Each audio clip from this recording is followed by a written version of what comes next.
स्वामी विवेकानंद जो विश्वव्यापी विचार हैं, जिसे न सिर्फ भारत के युवाओं ने बल्कि विश्व के युवाओं ने भी स्वीकार किया। आइए सुनते हैं उनके जीवन के प्रारंभिक समय का एक रोचक किस्सा। यह एक अत्यंत प्रेरणादायक और प्रसिद्ध संस्मरण है जो स्वामी विवेकानंद जी के जीवन के अहंकार के विसर्जन और समदृष्टि के बोध को दर्शाता है। स्वामी विवेकानंद और नर्तकी की यह कहानी आत्मबोध की कहानी है। यह घटना 1891 की है, जब स्वामी विवेकानंद अपने देशव्यापी भ्रमण के दौरान राजस्थान खेतड़ी के महाराजा अजीत सिंह के अतिथि बने थे। अक्सर इसे जयपुर के प्रसंग में भी सुना जाता है, लेकिन ऐतिहासिक रूप से यह खेतड़ी की घटना है। महाराजा स्वामी विवेकानंद और रामकृष्ण परमहंस के बड़े भक्त थे। महाराजा ने स्वामी जी के सम्मान में एक भव्य दरबार का आयोजन किया और उस समय की प्रसिद्ध नर्तकी मैनाबाई को गायन के लिए आमंत्रित किया। राजाओं की अपनी ही समझ होती है। वे यही जानते थे कि किसी बड़े अतिथि का स्वागत नाच गाने और मदिरा से ही किया जाता है। उन्हें यह ध्यान ही नहीं रहा कि एक सन्यासी का ऐसा स्वागत उचित नहीं है। उस समय विवेकानंद अभी परिपक्व सन्यासी नहीं बने थे। यदि वे पूर्ण सन्यासी होते तो उनके भीतर उदासीनता होती और कोई समस्या नहीं होती। स्वामी जी जो उस समय एक युवा सन्यासी थे और कंचन कामिनी के मोह से दूर रहने के लिए कठोर अनुशासन का पालन कर रहे थे, इस बात से क्षुब्ध हो गए। उन्हें लगा कि एक सन्यासी के सामने नाच गाने का क्या काम। वे नर्तकी को देखने से बचने के लिए अपने कक्ष में चले गए और बाहर आने से मना कर दिया। महाराजा स्वयं उनके पास आए और क्षमा मांगते हुए बोले, हमें मालूम नहीं था, हमने कभी किसी सन्यासी का स्वागत नहीं किया। हम तो हमेशा राजाओं का स्वागत करते आए हैं। वे देश की सबसे प्रसिद्ध और महंगी नर्तकी हैं। अब उन्हें वापस भेजना भी अपमान होगा। अगर आप बाहर नहीं आए तो उनका मन बहुत दुखित होगा। कृपया बाहर आ जाइए। जब महाराजा ने स्वामी जी से बाहर आने का अनुरोध किया तो उन्होंने स्पष्ट कह दिया, मैं एक सन्यासी हूँ, मेरा ऐसी स्त्रियों के साथ बैठना उचित नहीं है। विवेकानंद भय और क्रोध से भरे हुए थे। उन्होंने साफ इनकार कर दिया। नर्तकी को जब यह बात पता चली तो उसे बहुत ठेस पहुंची। उसने वहीं से गाना शुरू कर दिया।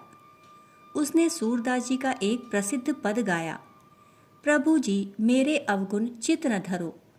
बहुत करुण और बहुत सुंदर। गीत का भाव था, हे प्रभु मेरे गुणों अवगुणों पर ध्यान मत दीजिए। मैं जानती हूँ कि मैं आपकी योग्य नहीं हूँ। मैं मार्ग की धूल हूँ, पर आप थोड़े करुणा में तो हो सकते हैं। मैं पापिनी हूँ, अज्ञानी हूँ, पर आप तो संत हैं। लोहा पूजा के घर में भी होता है और कसाई के घर में भी, परंतु पारस पत्थर दोनों में भेद नहीं करता। वह जिसे छूता है उसे सोना बना देता है।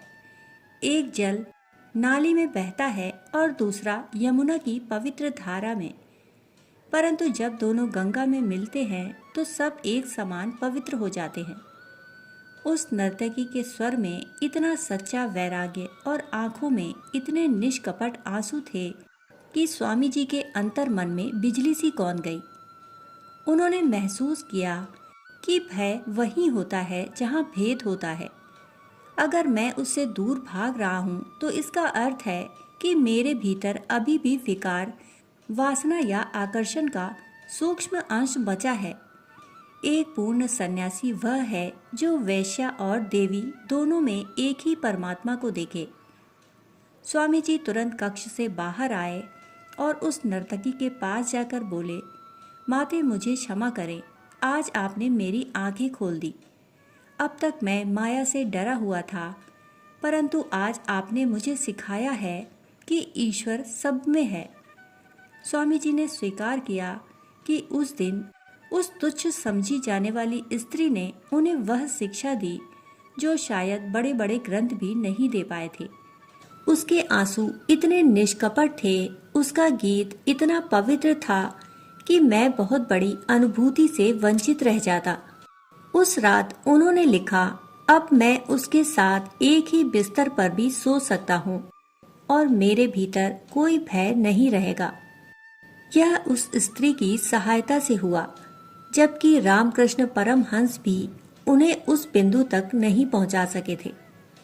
इसलिए कोई नहीं जानता कि सहायता कहाँ से आ जाएगी। कौन अच्छा है कौन बुरा, यह तय करना मन के बस की बात नहीं है।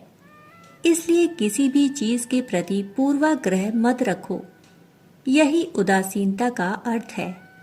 इस घटना के बाद स्वामी जी की दृष्टि समदर्शी हो गई, जहाँ ऊंच नीच और पवित्र अपवित्र का भेद मिट गया। यह कहानी हमें सिखाती है कि आध्यात्मिकता किसी को नीचा दिखाने में नहीं है, बल्कि सब में एक ही चैतन्य को देखने में है। ज्ञान कहीं से भी मिल सकता है, बस उसे ग्रहण करने के लिए हृदय का द्वार खुला होना चाहिए। दोस्तों, कहानी सुनने के लिए आप सभी का बहुत बहुत आभार। फिर मिलते हैं ऐसी ही एक और नई कहानी के साथ। तब तक के लिए धन्यवाद।